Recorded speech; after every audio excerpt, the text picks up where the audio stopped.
Football is our religion. The One Course Stadium is our church. Nigel Clough, the God that some of us still choose to believe in. By name, I am your priest, and this is the Sunday sermon. Settle down, everyone. I think this could be an interesting one.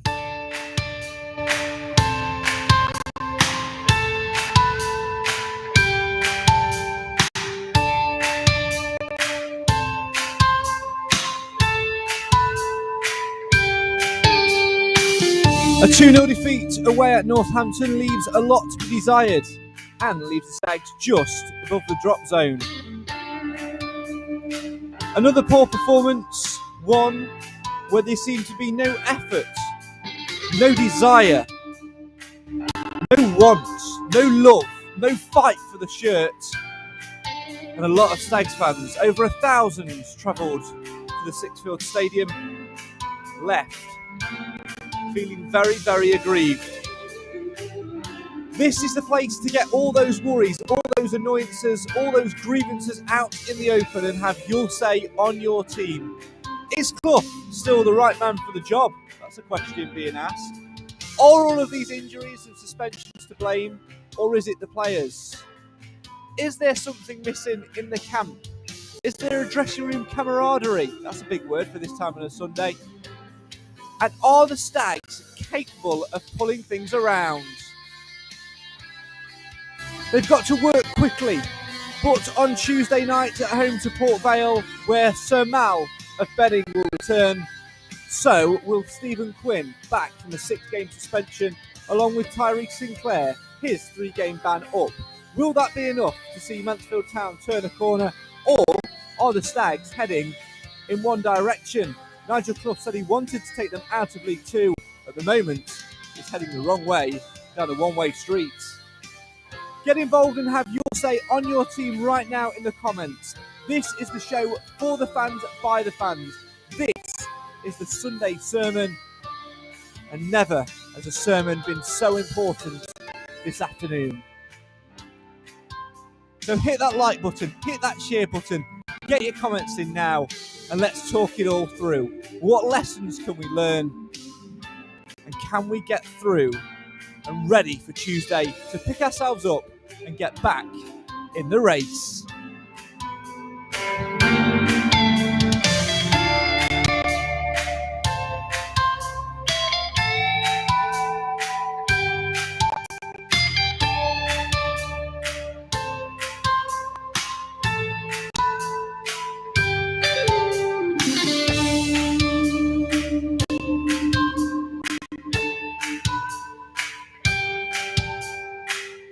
Another Saturday afternoon where we're left thinking, what else could we be doing? Another Sunday afternoon thinking, why are we sitting here going over it again? But this, as always, is the place for you to let it all out and have your say on your team. Why? Because even when Mansfield Town are doing absolutely woefully in the league, they will always matter. Joining me on the Sunday sermon, albeit virtually, to go through all of yesterday's nightmare scenarios, all of the questions, all of the topics. We've got Clive, the voice of calm, parking, and the blind stag, aka Mr. Nathan Edge, who was in the crowd yesterday at Northampton, where it said a lot, Nath, that an opposition player gets more of a rapport and more of an applause and a reception than the current Mansfield Town squad. How are you today? Evening, guys. I think we're all still coming to a little bit to terms with the situation we're in at the minute. I think that's the best way of putting it. Yeah, we certainly are. And the comments are already flocking in. Of course, the Stags losing yesterday by 2-0 away at Northampton Town. Another performance which was lacklustre, to say the very least. Get your comments in now, get involved, and let's dive straight into them. Jamie has kicked us off today with this one. Nigel Clough's record, it is played 47, won 15, drawn 16, lost 16, lost one game more than he's won. His win ratio is 31.9%. I'm not too much looking into that as yet, but let's dive in with the most important question straight away, Nathan. It's one thing which people were sort of talking about as we were leaving Northampton yesterday, and that is Is Clough still the right man for the job? Because remember, we were here this time last year with a certain Irishman, and Mr. Coughlin, who was doing arguably way, way worse with no sign of improvement and no injuries or whatever to contend with.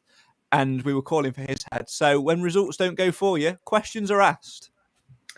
Indeed. And I imagine it's probably going to be coming up a lot in the comments tonight. It's been all over social media last 24 hours. It's been, it was a conversation in the cars and everyone's journey home, I suppose, yesterday as well. So, unfortunately, when you do go on is it 12 games now without a win? Sadly, those questions are going to be asked, and those chants that we heard on the terrace yesterday for the last 20 minutes, albeit, all right, I get it. It was a bit of banter for yourselves, isn't it, to try and get yourselves to enjoy the game in a weird way of doing it. But that they will happen when you're on a run like this. So that question is there. Unfortunately, I think for me, I'm going to be in a bit of a minority tonight, but I'll give my honest opinion. But for me, it's too soon at the moment. I think I'm still going to say, even though it's frustrating, it is judging when we've got our players back, because rewind just over a month and a half ago, after the first few games of the season, even when we lost to Swindon, for example, and blew it at Colchester, everyone was still saying what a team we've got. We're playing good football. We were creating. We just couldn't put the ball in the back of the net. What's changed since then? A heck of a lot of injuries, very ridiculous suspensions, which is our own fault. There's no two ways of that. And I think Nigel Clough's management recently hasn't been great either. So there's a lot to pick apart there. But for me, I'm still sticking with him for the time being. But obviously, you can only go for so long without winning a match, and it's getting a bit desperate now. Yeah, I think that's a very interesting point, isn't it? I mean, we'll delve more into that, I'm sure, as the comments flood in. Clive, yesterday it was the first one you'd missed in personal season, but you were glued to your iFollow and your radio sets, keeping an eye on the game yesterday and having a listen to it from afar. Did it sound as bad as what it looked? Yes. Next question. I thought I was speaking to Nigel Clough then for a minute. So Nigel, can I just say that you mentioned something earlier, and it's perfectly true. We've been playing Harry Styles football, One Direction. Oh, for God's sake! No, the other thing was the other day I was in the week that William Shatner was blasted into space. I happened to be watching Star Trek on one of the channels, and it reminds me, for the last few weeks, last 8 weeks, we've been playing Klingon football, haven't we? Clinging on all the time instead of creating things. And I think that's where we're at the moment. We've got a team which Clough sets out to cling on with. Well, that's not good for fans. It's not good for the future. But you've just got to believe that it's circumstances that to a certain extent are outside his control that has brought us to this place. And those circumstances can only improve as players come back. Keep your comments flooding in. Jamie says, I'm starting to understand why players didn't want to come to the Stags. No creativity and no pace and no effort at all yesterday. Paul says, Clough is losing the dressing room to turn round to Steve-O yesterday and say he doesn't know where the next win is coming from is pretty bad. I'm going to delve into that a little bit, Nath, because Nigel Clough yesterday in his post-match press conference, he's annoyed me for quite a few of his conferences and post-match interviews over the last month or so. Yesterday was pretty much the straw that broke the camel's back. I'm behind him 100% to turn it around and to take the club forward over a longer period of time. But the way he's made his comments recently have really, really annoyed me. Highlights yesterday were effectively we're playing a B team. We've got no chance of winning, that sort of thing. It just does not breed any sort of confidence into a dressing room which is clear for all to see, which is already bereft of confidence. So to then hear your manager say that, because they might turn around and say that they don't listen to interviews. Yeah. I guarantee they listen to interviews and get feedback on what he said. It's a natural part of life. So for him to come out and say that, it does not give me confidence as a supporter whatsoever that he's got those players full back in. Well, I mean, listen, you don't need all the players to watch an interview. You only need one of them to watch it, sit down and put it on, and they'll text the other one and get in touch with the other one, and that's the way yeah, they'll all definitely get to hear about those sort of things. And you kind of go back a few weeks now, don't you? And maybe Mr. Parkin was correct with the whole Elliot Hewitt situation where he did throw him under the bus, and at the time, I mean, to be honest, Clough got a lot of praise for that, saying it was he was just being honest, being harsh, being tough, and saying that might be the way to deal with it. But actually, now when you look at it over the last month in combination with everything else that's going on and the players being down on confidence, and with you, that the comment sort of yesterday was a bit frustrating because you look at it and think there's no surprise the players are going out there with they should go out with desire. That should be a given regardless of who's on that pitch. So that was disappointing from our point of view as fans. But confidence is a completely different thing. And to hear your manager not have belief in you either, it should be the opposite. It should be rallying them and trying to get them going and give them a bit of self-belief so we can maybe go and snatch something. That's what it should be when you're in this position, when your back's against the walls. It should be, yes, we are missing a few key players, but let's come together as a team and give them a bit of belief in what they can do and step up. As Tom says, Clive, all the players who played yesterday must feel worse after Clough's comments. Talk about kicking people whilst they're down. Yeah, I don't subscribe to the public hanging of players by managers. And I think some of it's probably tongue-in-cheek, and it may well be that the players prepared for it, but I still don't agree with it. I think a manager essentially has to be a really good communicator, and you would imagine that Clough is. But he's not doing a very good job at the moment because he's not giving the fans anything. What he's saying is, oh, yeah, this is a circumstance, blah, blah, blah. And he's not coming saying, well, look, we're in a bit of a pickle at the moment, but we're on our way out of this. You're going to have to bear with us. It will come good. It might not be true, but we want to hear him say it. Yeah, absolutely. A different slant on it from Richard, who says the last 10 matches have passed. Leave the negativity at home on Tuesday, and we've got to get behind them. Completely agree with that, and I think the way that Stags fans have been at home this season, we'll see that. It's always been a decent atmosphere so far at the One Call, and I think with key players back, such as Stephen Quinn, it will be a different game on Tuesday night, and as I'm sure we'll touch upon later. Jim says... I wouldn't sack Nigel Clough, but John Radford must be querying the recruitment process. The last two windows have been poor. Yeah, that's something which we've certainly spoken about a number of times. Interesting comment from Craig. This one will divide everybody on here. Don't agree with cheering an ex-player's name and well chanting David Flitcroft's Barmy Army. Well, at least...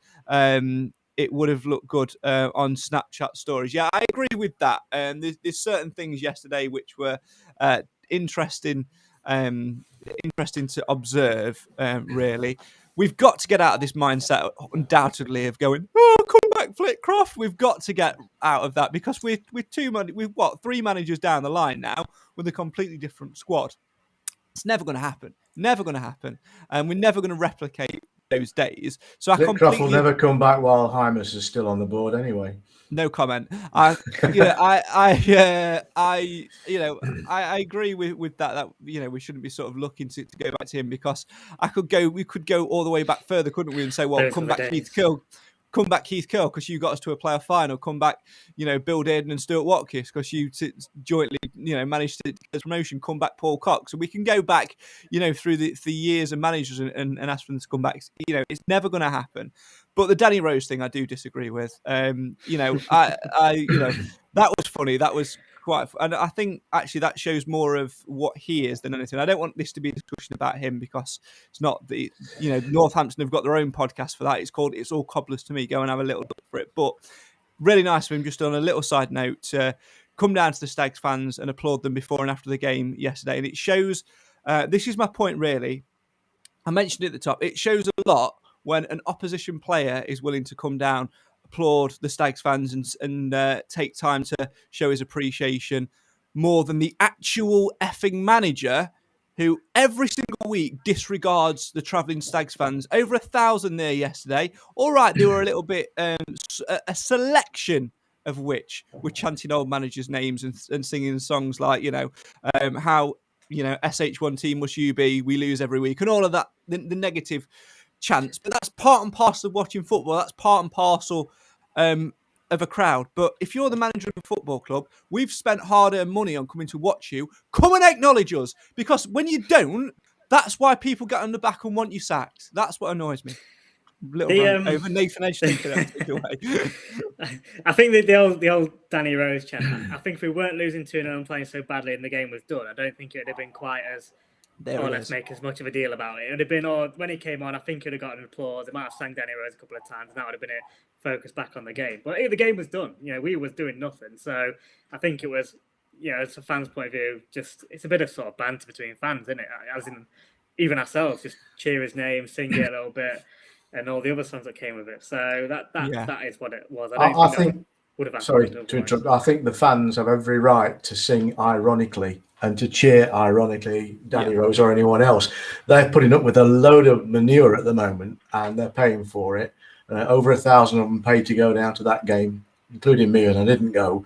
And I think you have every entitlement, and it's provided not ripping individual players to bits in a savage way. That's what they're paying to have the privilege to do. I don't, from on the some of the shite that we see on social media, I don't subscribe to any of that, and I'll call people out when I think they're being wrong. But I think when you're on the terraces, you can sing what you like. Simon says, I was there yesterday, and I don't think the Northampton keeper needs to put his kit in the wash after that match. Need I say more? Tom says, it's worrying if we are completely reliant on two 37-year-olds who are never going to play all 46 games in Quinn and Perch. Definitely got to stick through unless serious chance of relegation. Don't want to be doing this every single season. Paul says, stick with him. He will sort it. This was always going to be a long-term project.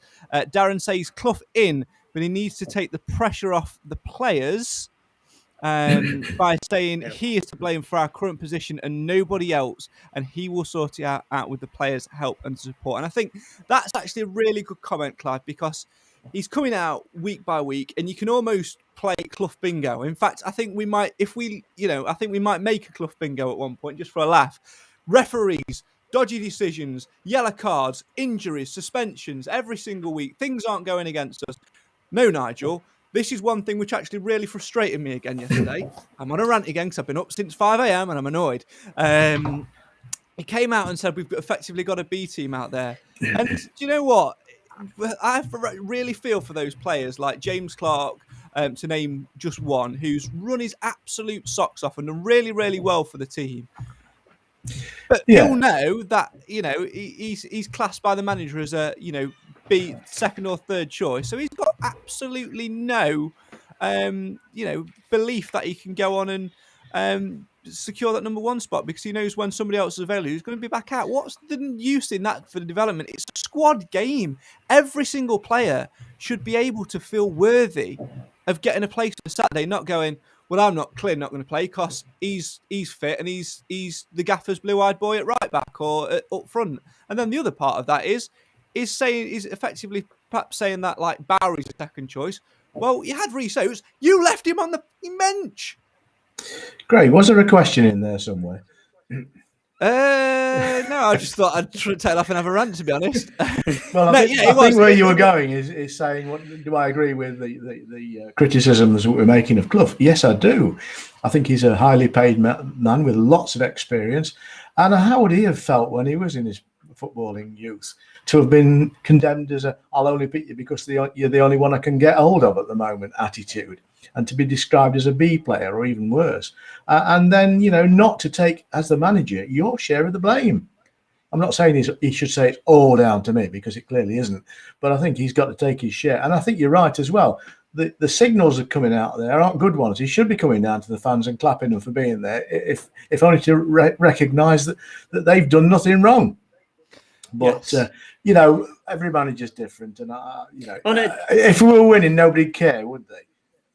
On the flip side, he did say in the post-match interview that he held his hands up and he said he did choose the wrong formation and tactics for the game. So we've been telling him that for months.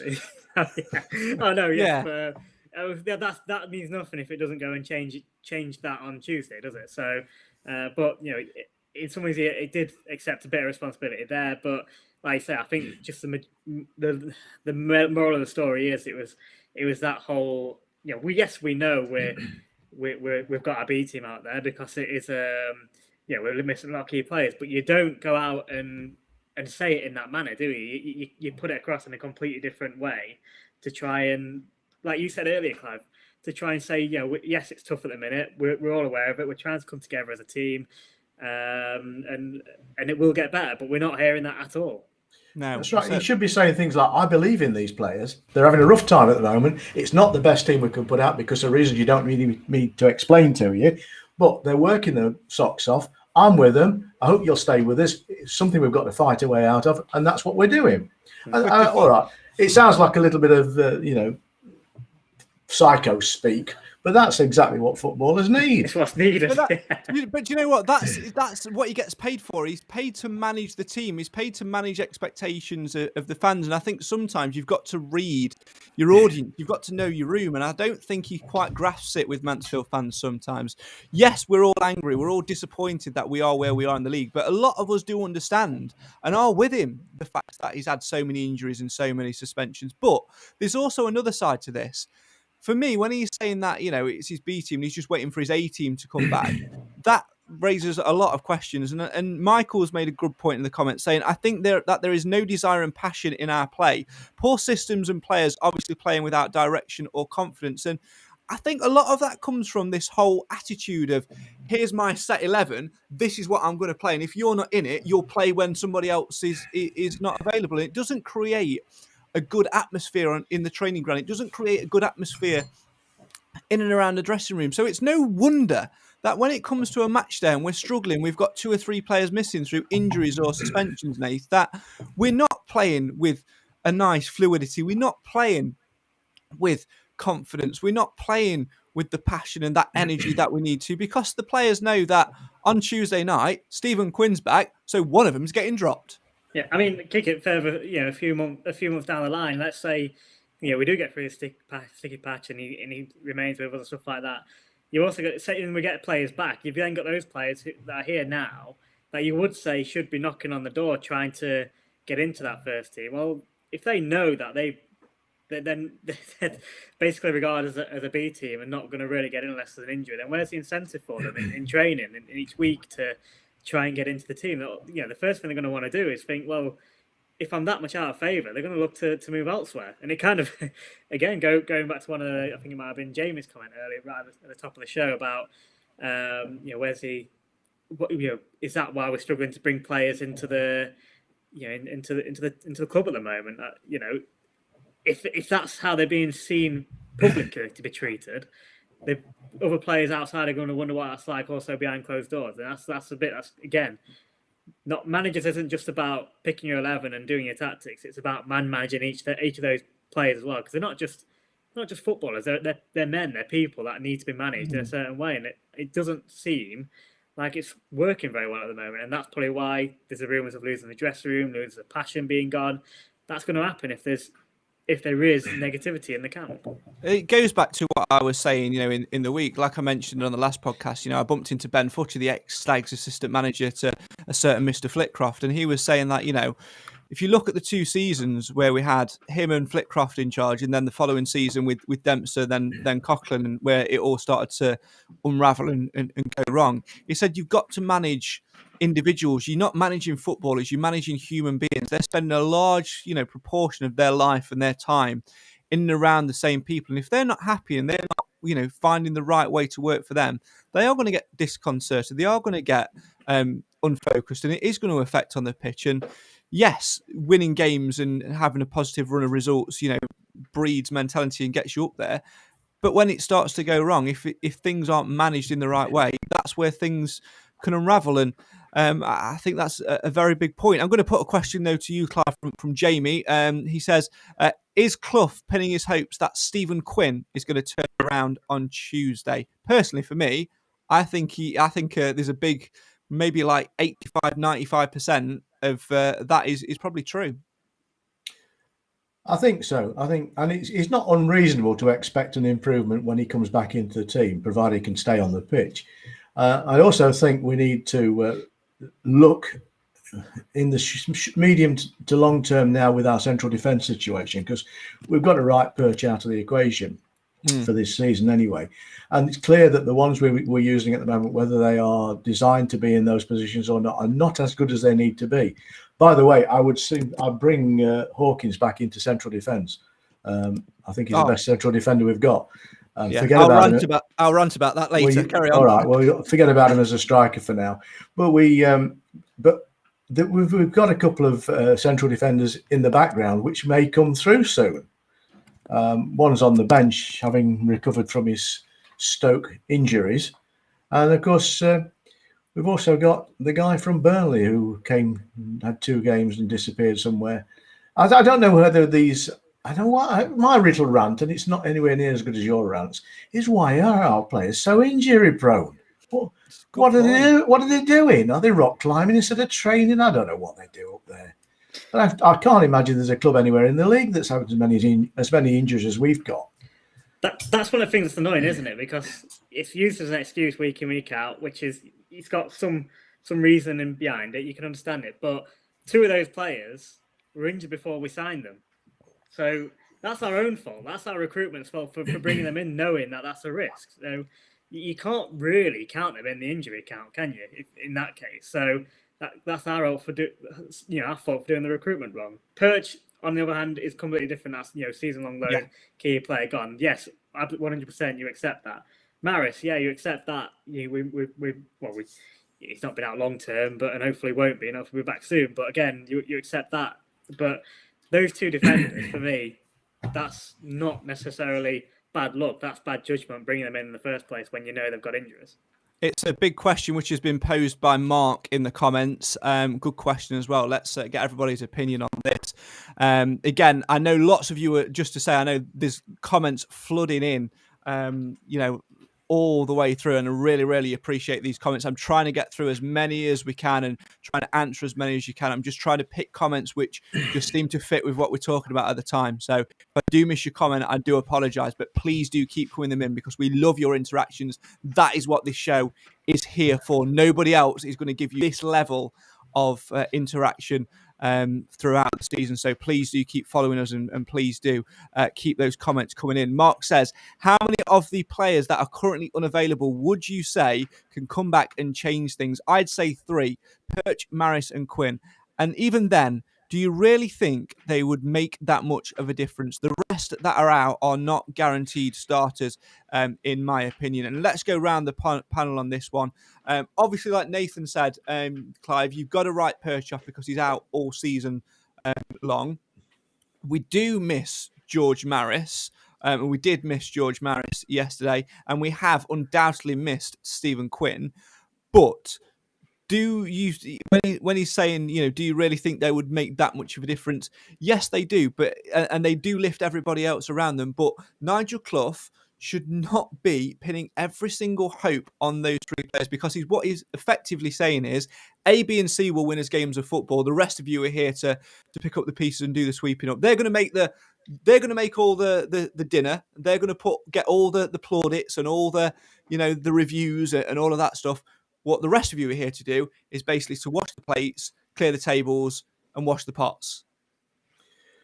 Yeah, there's no question about it. The 2 Cloughs, the Clough brothers are responsible for the threadbare squad we're working with at the moment because recruitment has been woeful. And I'm assuming that younger Clough is a professional recruitment guy. I mean, he's being paid to do a job. And if what he's brought to the club in the last couple of windows is anything to go by, he ought to find another job. But equally, the buck stops with his elder brother. And I think, we've now got a situation where we've in panic taken players in with one leg. And I think we've got to learn from that as well. And we've had bad luck. There's no argument about that. You can't legislate against that. And I do feel sorry for them a little bit in that everything that could go wrong did go wrong and is continuing to go wrong. But as we come out of this, and you only need 1 or 2, maybe 3 players to come back in, that changes the complexion of the team. If the midfield start to have more confidence in the team and in the people behind them, they'll play with more confidence and they'll get more distribution. And hopefully that's the missing link. But while ever we're relying on 1 or 2 central defenders who have got a mistake in them every game, then the morale of the team suffers. And yet again, I mean, I saw the highlights of the Northampton game. A throw in and a cross. I mean, how many times is that going to happen? Yeah, it's a very interesting point, and we've got to certainly take a look at that. Nathan, let's stay with this question for a second. On the three players, what are your thoughts on that? You're saying, obviously, like we said, we're discounting Perch, but Maris and Quinn, do you think they would really make that much of a difference? To be honest, I'd add a couple more in there. I'd say Stirk and Gordon as well. What we've seen of Stirk in the games he has played, he does seem like a good enough player to come in and actually make a bit of an impact. So I'd add him in there. And Gordon, yes, we know he sometimes isn't the best. He's not the most consistent. I still do think he offers a bit more. So him and Clark, I think, could then battle out for that right back spot. So I'd add those two in. I think there's 5 realistically that you could say would be starters for for our 11, which actually is quite a significant number. But whether it'll change, I think it's not just that personnel. Like a bit like Clive said, just to add on to it, it's more about what it does to those players around them. And if we can get 3 or 4 of those players out, back into the team, and for example, we talked about how strong our midfield was, for a majority of the season so far, and that seems to have disappeared now. We're not creating anything. But the difference is having somebody with that experience in there like Quinn, Maris in his usual position, having Stirk to come on and change things if when Maris is getting tired or Clark's getting tired. It then frees up the likes of Lapsley to maybe go in a bit more an attacking role and play his game that we know he can do.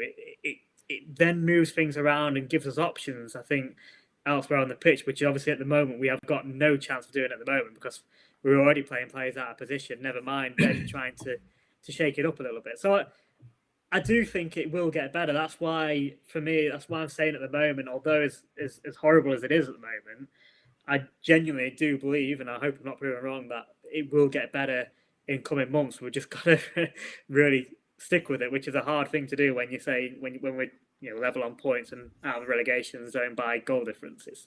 It's really tough, but I do think some of those players will make a big impact eventually. It's like Richard says in the comments, we don't have bad players, we just have players lacking confidence. While Elliot says confidence is low right now, we need Clough to pick up the players and dig out a result very, very sharpest. Not many managers will survive 11, 12 games without a win, but I think he may be given some slack with all of the injuries. I'd add on to that as well that he was brought in for the long haul as well. So I think it would take something a little bit more drastic. I mean, I think perhaps if we were in this run, without those players being out, if we were in that run, I think then it would change. But at the moment, it is what it is. Time now, though, to head into the dressing room and hear from Nigel Clough himself. This is his reaction as the Stags were beaten 2-0 away at Northampton Town in Sky Bet League 2 yesterday. Nigel Clough speaking to I Follow Stags. Performance was certainly bitterly disappointing. Our endeavour to try and get a goal at any time during the game, the odd skirmish in their penalty area, but not. Performance was certainly bitterly disappointing. Our endeavour to try and get a goal at any time during the game, the odd skirmish in their penalty area, but nothing sustained. Put 2 strikers up front. We took a gamble in moving Ollie Hawkins back from centre half, where he's been excellent, in order to try and get a goal today.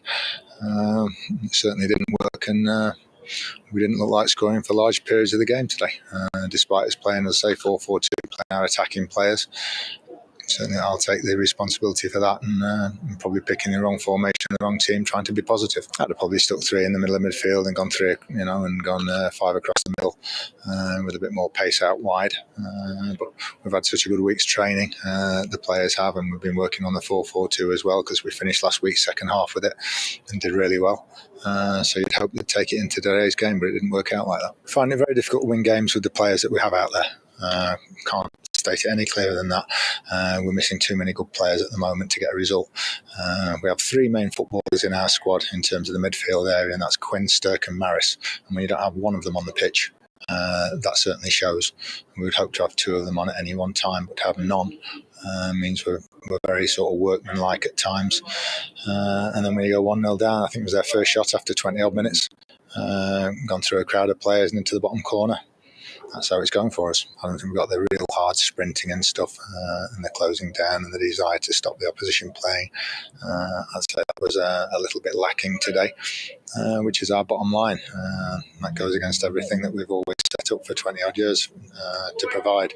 That's the absolute bottom line. I don't think that's the phrase, going through the motions. We're extremely low on confidence. I know we've got half a team out there at best, and we're losing games, and everybody's absolutely on the floor. And when that's the situation, when teams are losing games, you always say, oh, they're not fit enough in this. It's just confidence. And when you're winning games, everybody's buzzing, everybody's flying around. It's a test of character when you're not doing that in order to give everything all over the pitch. Nigel Clough speaking to iFollow Stags. For more interviews, head to mansfieldtown.net/iFollow. I'm going to be honest, I sort of wish that I hadn't played that, because it got me all annoyed again with some of the comments that he made in there. I forgot that he made some of those. It's very, very frustrating, but hopefully we'll be back to winning ways, or back on a positive result come Tuesday night, of course, at home to Port Vale. And then after that, it's a trip to Exeter on Saturday. Long day to go and support your team if you're in the run that we're on at the moment. If you want to go to that game, you can get there with the SSA, the Stag Supporters Association. All you need to do to book a seat to Exeter on Saturday. The coach leaves at 7 a.m. Clive, are you ready for that one? 7 a.m. I shan't go to bed. You're not even going to bother. You're just going to stay up, pull an all-nighter, and just have a little. I should go to bed in my Stag shirt. That's the best thing to do. There you go. Just up and go. You can get your seat now by calling 07967 689 597. That's 07967 689 597. Lost my train of thought there because Nathan Edge's internet dropped out again. We've both, I mean, should we name and shame the company, Nate? Because I'm only 2 weeks in with them. I'm already annoyed with them. So Virgin Media, let's do it. Yeah, absolutely woeful. Sky, I'm sorry, all is forgiven.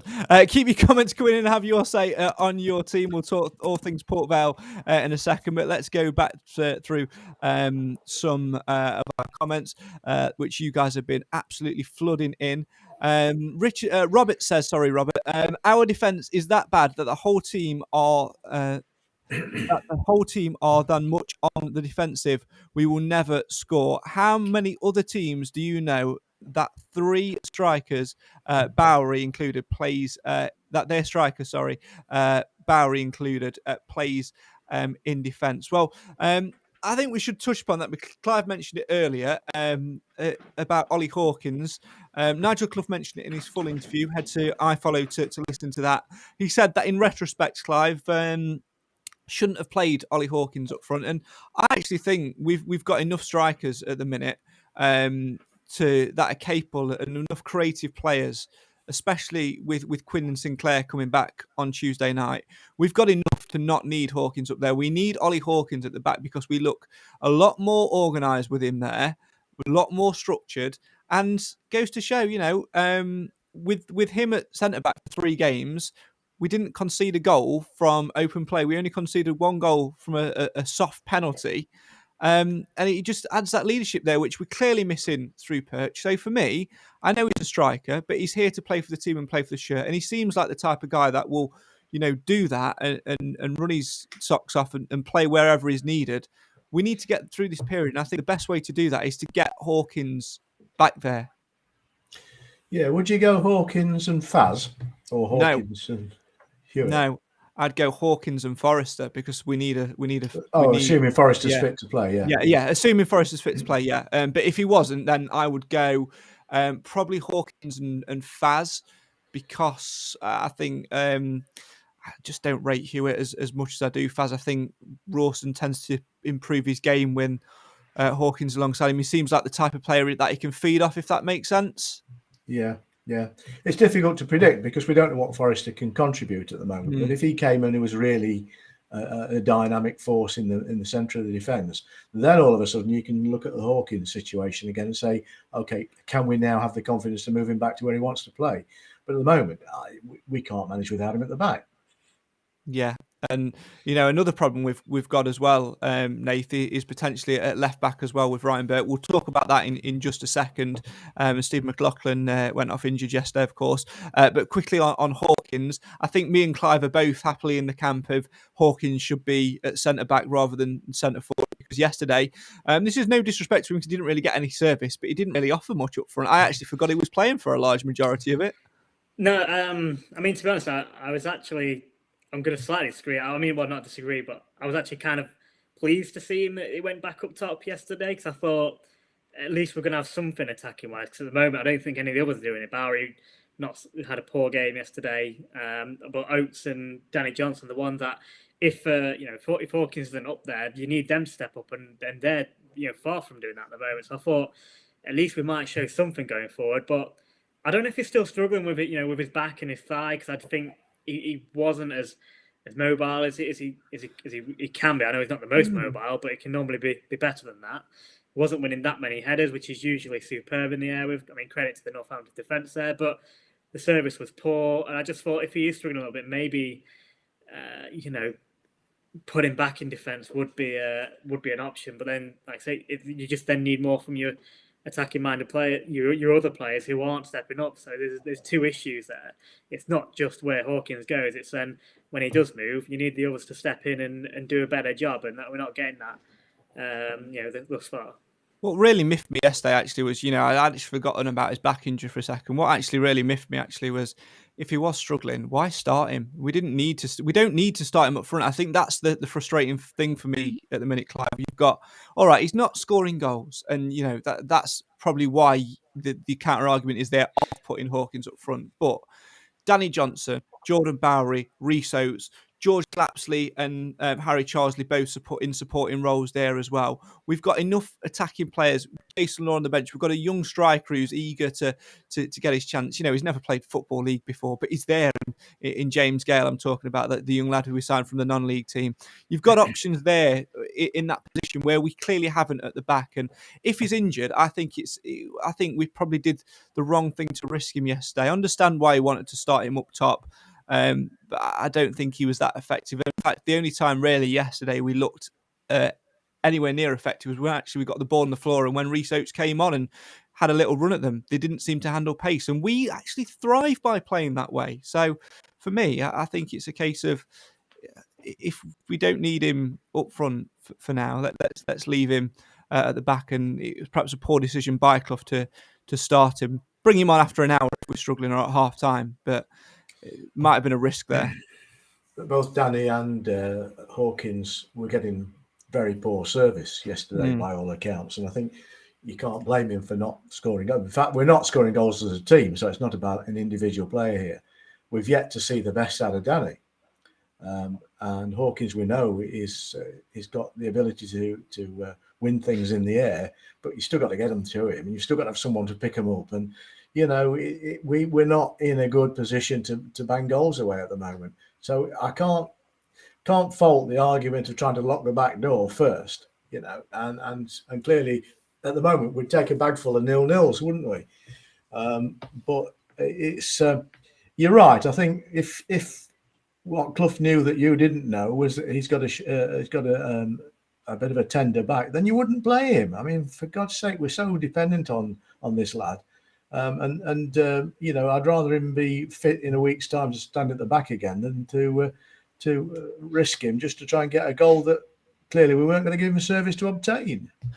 Keep your comments coming in. Alan says, talk about all these players that are missing. Just 3 who started against Bristol Rovers missed yesterday's game. Good point there. Yeah. I also think, there's an issue with the formation that we're trying to play. We still haven't found our identity. We tried the diamond. We tried going with a 3. We tried in a flat 4-4-2 yesterday, which was very disjointed with Jordan Bowery, a striker on the left wing.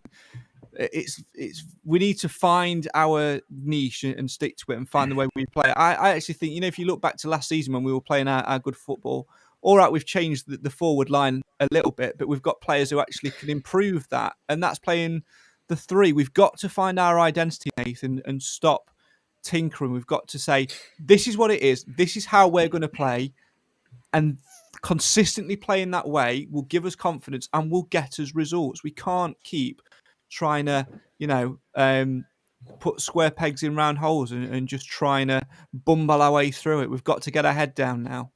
With the whole situation with Bowery yesterday, that for me was just massively unnecessary. You've got you've got two left-sided players in Burke and McLaughlin that can go there. So as in one left back, one left midfield. Then so use them both. I know in the end, obviously McLaughlin went off injured, which could be a massive blow. For me, he's been the most consistent, and that's saying something because how I was last year with with my comments towards McLaughlin. But it did.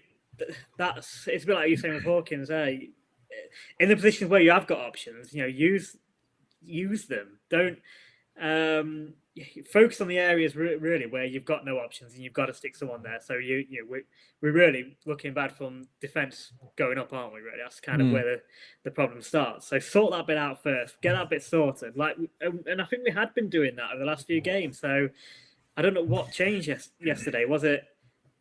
Is he getting desperate? Did he really want to go for the win? And that's why we went. Because I think on paper it probably was more of an attacking attacking lineup, but it didn't deliver that way as well. So, is it a bit of desperation from Nigel Clough? Because is the pressure tight enough? Does he know that like someone else said in the comments, you can't carry on losing or not winning this many games without losing your job. So is a bit of panic setting in from the manager? I have to say, though, on that, I agree with you that I think there is probably a little bit of panic there, and he's never really had this in his entire managerial career where he's had all these different factors go against him. But you mentioned it earlier, and we've mentioned it, on the last couple of podcasts. When you're in this situation, the thing you want to do is, get a point, get a clean sheet, because if you keep a clean sheet, you get a point, and a point's good enough to create some confidence. We've seen it. I think yesterday, trying to tinker with that again was a mistake. We needed to just be basic and lock that back door and build that wall and take that clean sheet. And then if we nick it, in the 90th minute or whatever, we nick it with a corner, because we will have attacking phases. Of course we will. If we manage to nick a goal, then that's great. Maybe we just misjudged it yesterday. Maybe Clough misjudged it. And I get the sense he felt that as well with some of his post-match comments. Talking of comments, a good one from Susan, who says, I like George Cooper as a central defender. Only young, I know, but far better than the current two and probably Narty. Yeah, I agree. I like him. I think he's another good prospect. But again, it's these young prospects, Clive, actually, that I do worry for, because, if you, like we've said before, if you're not in Clough's ideal top 11, you're only going to be a bit part player. We've only got one more Papa John's Trophy game where he will play those players. We've got this under 23s competition, but other than that, there's nothing for them to prove themselves. And I think that's wrong, because if you've got players like George Cooper, who I think has actually got a bit of a knock, he did pick up a knock in that trophy game, who are looking strong and improving week by week. Got nothing to lose at this stage of the season when you're so down on your luck at all. Well, the argument is, if your team that you prefer to put out is coming up with a poor run of results that we have been doing, then what can you lose by putting the best of your fringe players up there? His job. That's a problem. I don't think he's that worried. But the bottom line is, we have players who are in development, and we should give them the opportunity. It's a risk, but it's a risk in doing nothing as well, and that's what we're doing at the moment. We're not taking chances. We're not getting points. I mean, just going back to your earlier point, Craig, I don't actually agree with you about having one format and sticking with it. I think it's horses for courses. Every team we play should have been watched at least once prior by the assistant manager, and one assumes that's what he does, because he's very rarely to be seen at the game. And he will come back and say, this is the format that we need to adopt to get the best outcome from this game. And that won't always be the same one. So go on. I was just going to say, I think that's probably where we won't see eye to eye on that, because I think you're playing into your opposition's hands by them forcing you to alter your system and your style. You should never allow a team to. We've seen already this season, teams have read us. They know what we're going to do. And if they know what we're going to do, what we have to think about is changing what we're going to do. Now, all right, we don't agree on this one, but I'm older than you, so I win anyway. I think we did that a bit yesterday, though, to be honest, against Northampton. Think to the pre-match, they were saying, Clough was saying about how Northampton are quite direct, quite strong, physical side in a good way. Well, what did we do? We went and put Ollie Hawkins up front, tried to go direct ourselves, tried to go toe-to-toe with them in the way they play. And a bit like you said about Oates coming on towards the end of the game, yes, again, another player out of form, but as soon as we add a little bit of pace into our team and played a different style, or tried to play a different style, albeit all too late, we actually had a bit of threat about us. And that's probably where, again, we probably shouldn't have tried to match them. We probably should have done a little bit more of build on what we had been doing previously, which was slowly, we defensively improved.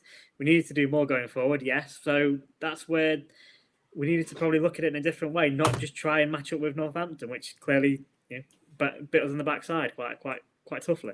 So I might have to disagree slightly there as well about saying that Oates is out of form. I think if you look at him as a goal scorer, yes, he is out of form, but actually as a creative, he's probably one of the players who actually excites me at the minute. And I think somebody did say in the comments, who excites us.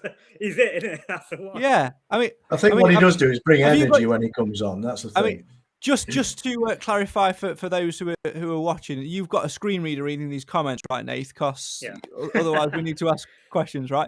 No, I'm joking. Yeah, I'm just trying to bring some light entertainment to what is a very negative podcast at the minute. Michael says, let's ask this question actually. What player or players can this panel name who really gets them excited and off their seats? I'm struggling to name any from the current squad.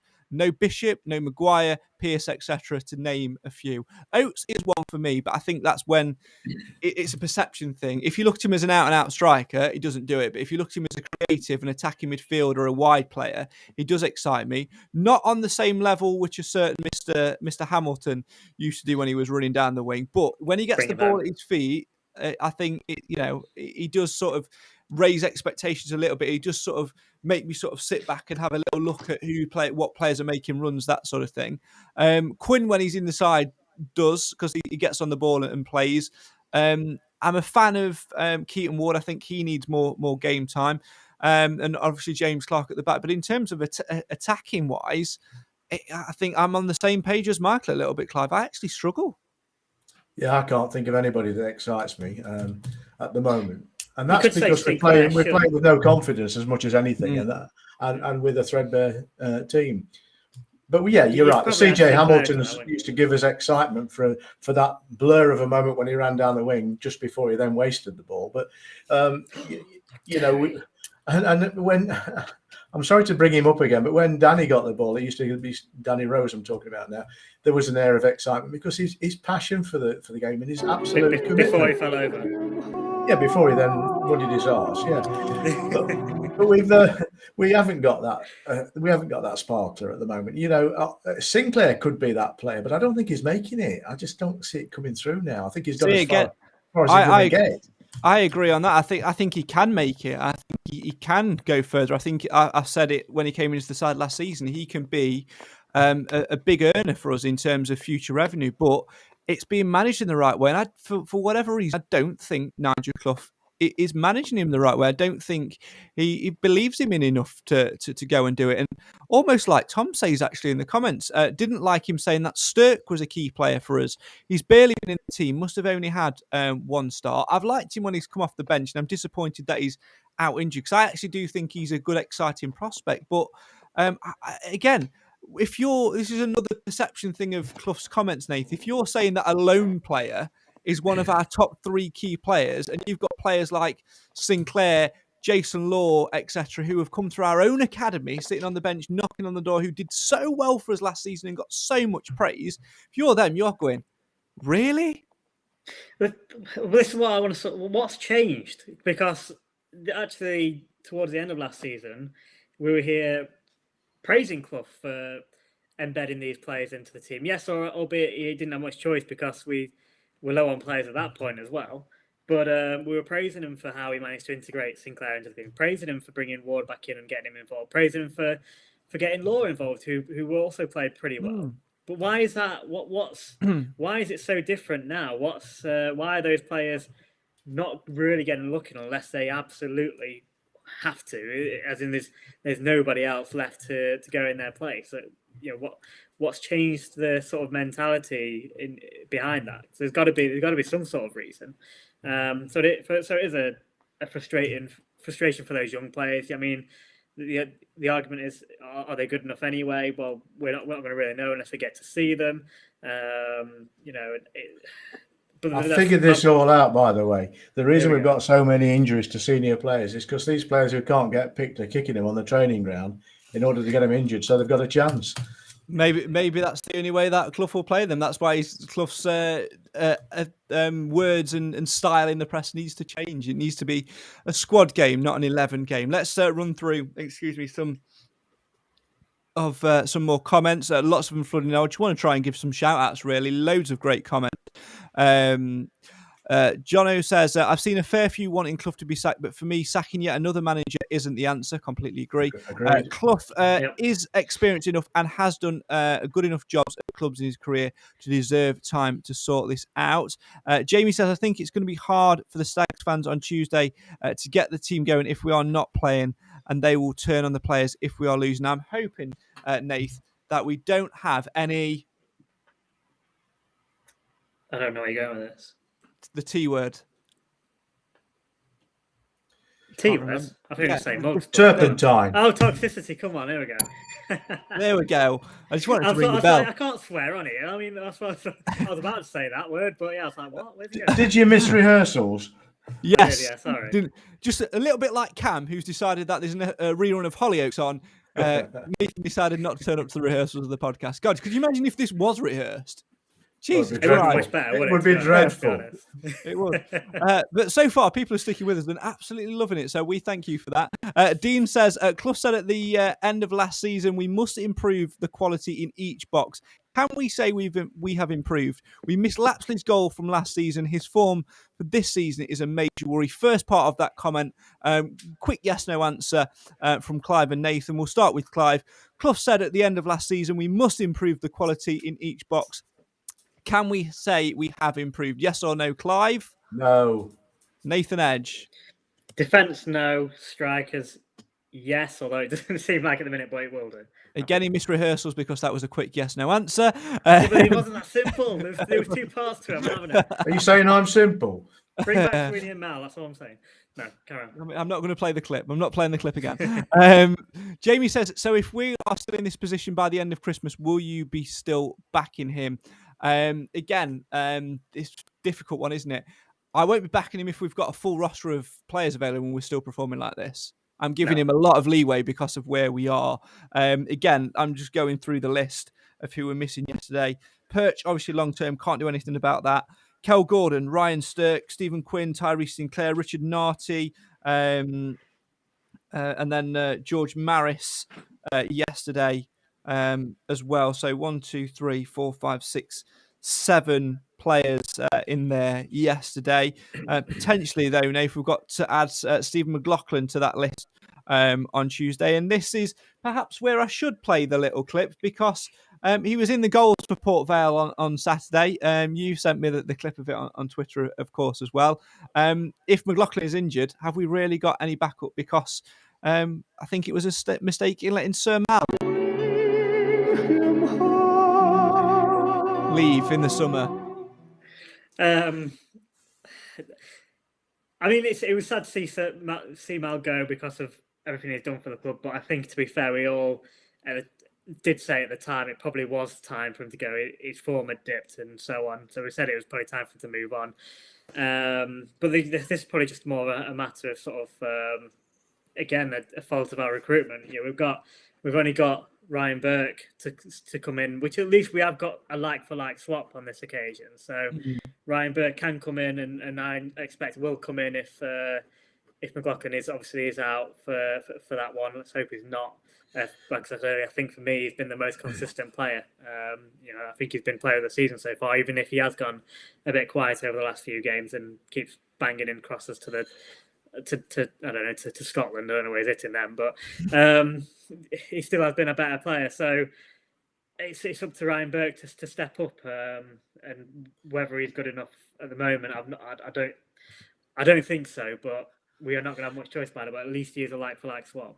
I think it's worth reminding ourselves that the club itself will have expected Clough to reduce the wage bill following the 2 years of fairly savage existence.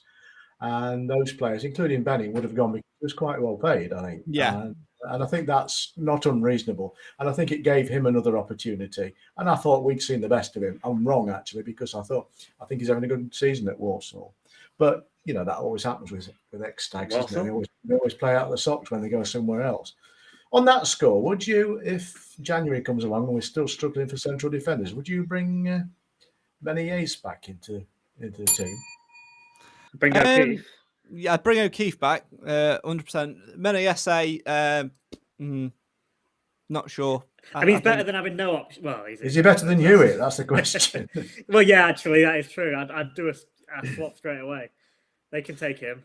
Has he played much for Walsall though? I don't know. I've not really been following. Anyway, I haven't quite finished my point. We've let players go to trim the wage bill, and then we've left ourselves a little bit thin on the ground. And of course, in this last run up to the deadline, we spent a lot of money on loan players and other players. So I'm not sure we've made a real net gain on salaries.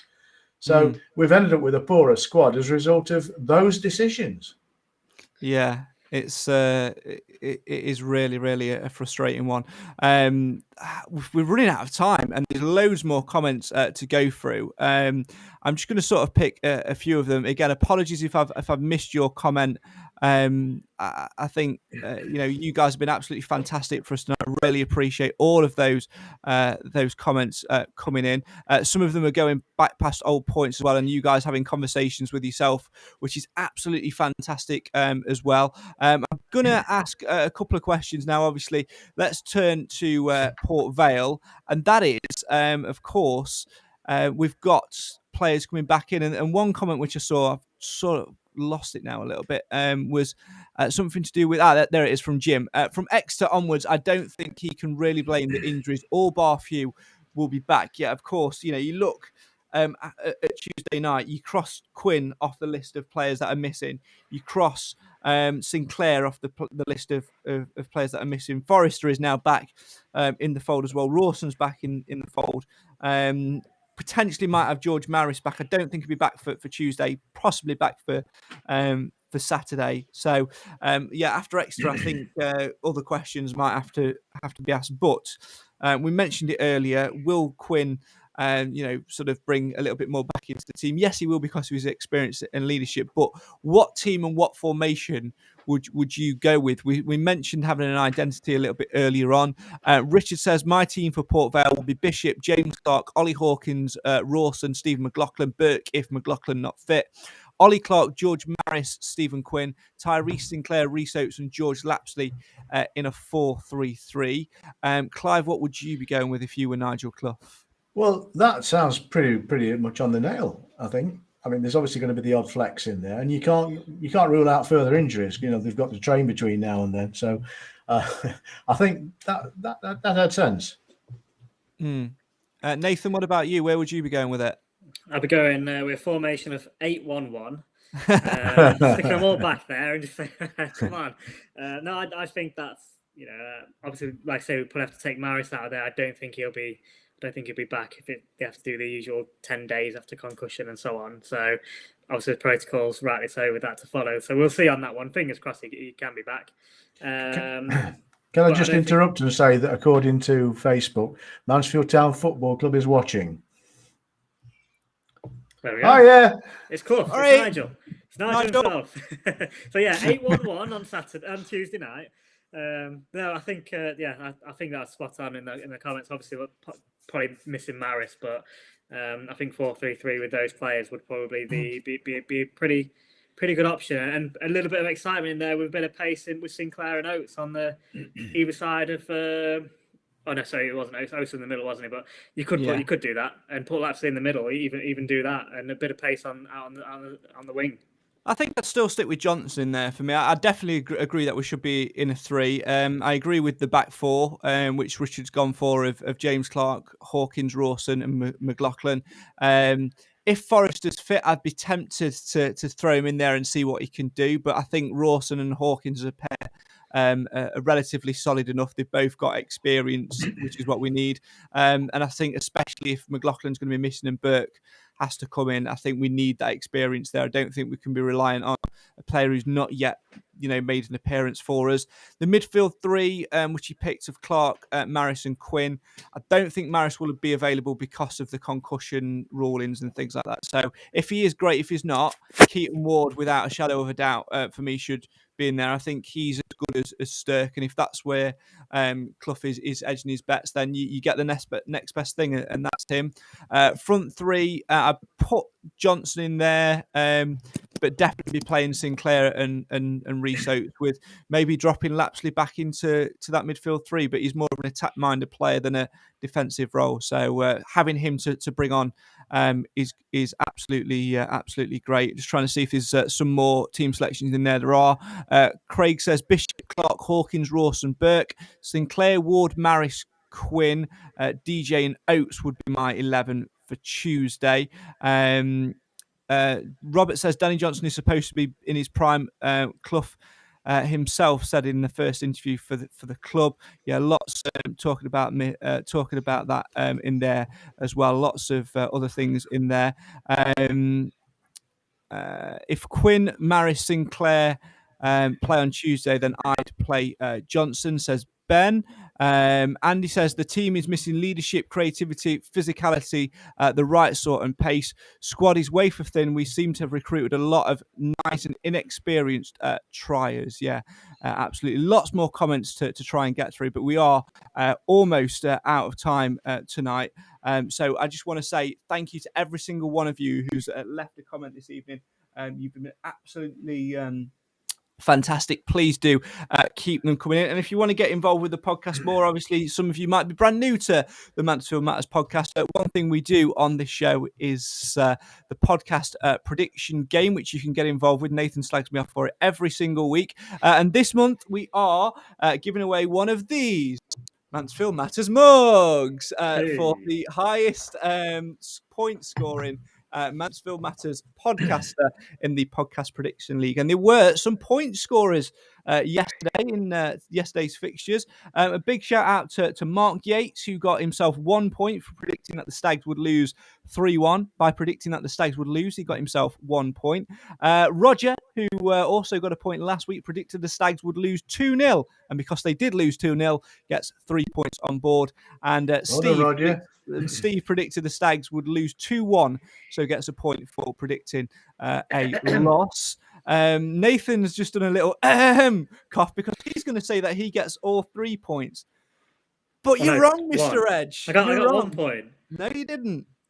Right, I'm going to start flipping tables. I went for a 2-1 defeat. That's 1 point. No, you didn't. Did I not? Damn it. No. What have I done? You went for a 1-1 draw. You went for a 2-1 defeat on Tuesday night. Oh, I bottled it, didn't I? You did. You absolutely did. Shocking. Right. I'll get it all back on Tuesday. Don't worry, lads. Back in on this. Because we are, you've slagged off the rules to this podcast and the game. I'm going to, show my niceness towards you because you are my friend to both of you. I am going to give you the option now, Mr. Edge, to change your prediction for Tuesday night. At the moment, let me remind you of what you've gone for. You have gone for a 2-1 defeat with George Lapsley to get on the score sheet. I've gone for a 2-0 win with Quinn and Reece Oates to score. I might change mine. I think I'm gonna stick with it. You should stick with them. Yeah. Have the courage of your conviction. Clive, you weren't with us on the last podcast, of course. Go for your prediction for Tuesday night. Oh, you've got it. I can't remember it, so this is your chance to 1-1 Lapsley. Draw a 1-1 draw for George Lapsley to score. I know what I did have on. I did have Danny Johnson score a penalty against Northampton, didn't I? And then we nearly had a penalty, then we didn't, and then we didn't. Yeah. Don't know what that was about. Yeah, let's not get into that. Well, because we could be here for another half an hour. I've got things to do. We only put an hour aside for this podcast. We've been live for an hour and 10 minutes so far. Yeah, which I think we're probably going to get a record number of comments tonight. Yeah, absolutely. We might get another trophy like we did last time. Can we have dear Restream Studio? Can we have an actual trophy? Because that's what I'm waiting for. Or are they just going to say, "You've got enough of these"? Mugs. Robert says, thanks, guys. Love this evening's debate. Not a problem. Richard says, great show tonight. Looking forward to talk about the win against Vale. Let's all be positive and believe in our team. And last little bit of news as well. Of course, there is some Mansfield Town news to talk about today.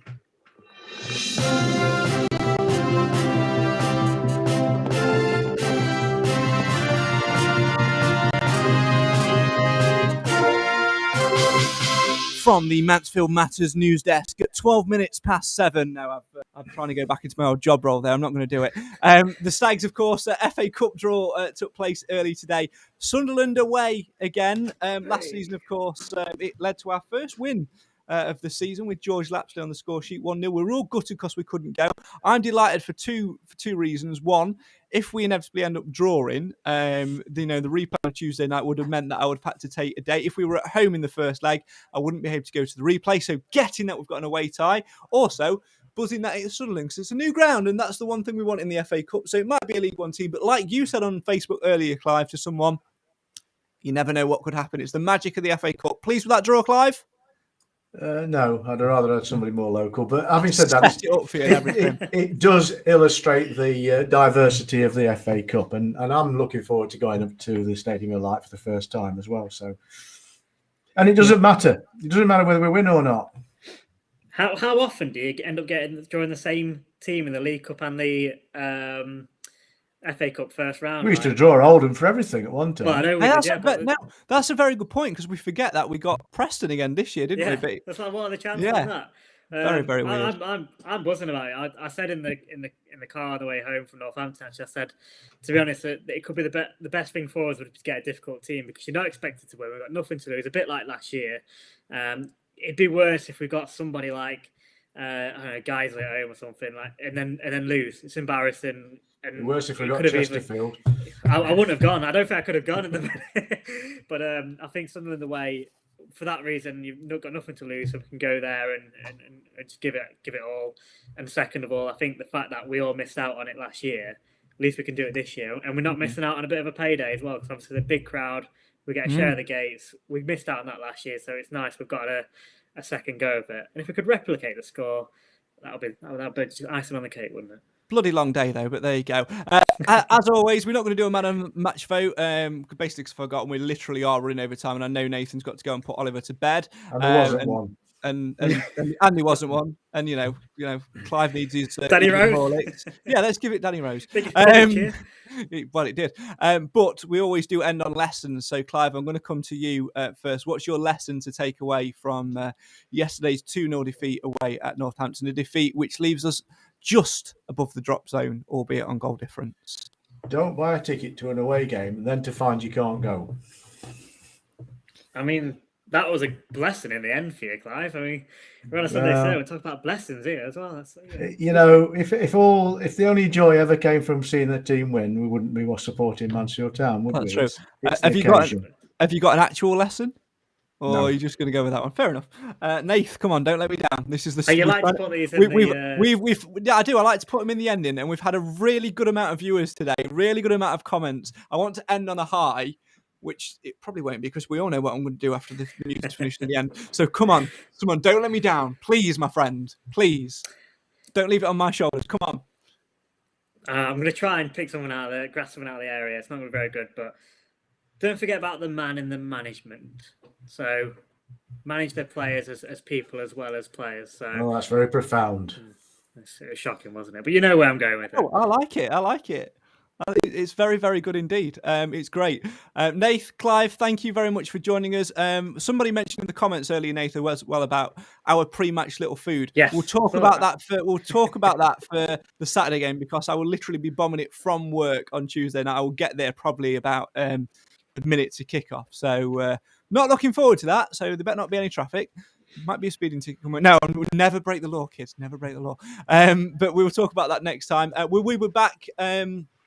Probably on Thursday night. In fact, it will be on Thursday night because I've only got Thursday night to do it, Thursday or Friday, to talk about the Port Vale game and look ahead to that massively long journey to Exeter. So I'll see you both then. For anybody that's new to the Mansfield Matters podcast, you can subscribe to us on Spotify, Google Podcasts, iTunes, wherever. And we're also at mtfcmatters.co.uk. And if you've liked what you've heard and what you've seen, make sure you get involved with the podcast prediction game and win yourself a mug. Or if you want to support the podcast, you can buy a mug at mtfcmatters.co.uk. Nathan, Clive, thanks very much for joining us. We will see you again in the week, and I look forward to seeing you on Tuesday night as well. For now, though, that is all that we've got time for.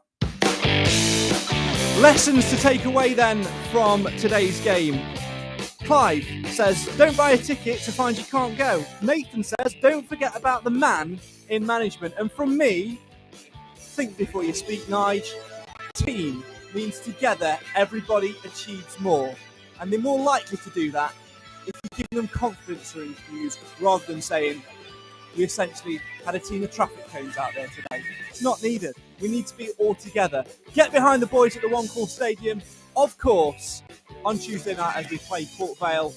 Let's try and end this terrible, terrible run and get back to winning ways. Because no matter the score, to us, Mansfield will always matter. We'll see you again soon. And Nathan says, we've got a trophy for comments. Cheers, Restream. Thanks to you guys at home for getting involved with the show tonight. Why? Because to us all, Mansfield always matters. Have a great remainder of your Sunday night, and we'll see you next week on the show for the fans, by the fans. This is the Mansfield Matters podcast. Good night.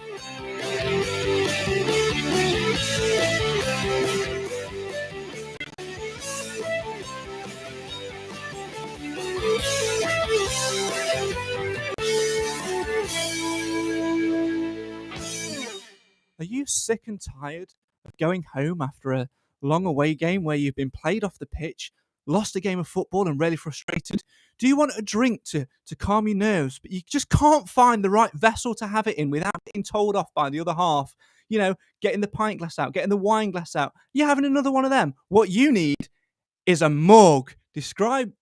Hide your post-match drink in a mug, a Mansfield Matters mug, mtfcmatters.co.uk. These have really got to stop. We'll see you next time, kids. Thanks for watching. Goodbye.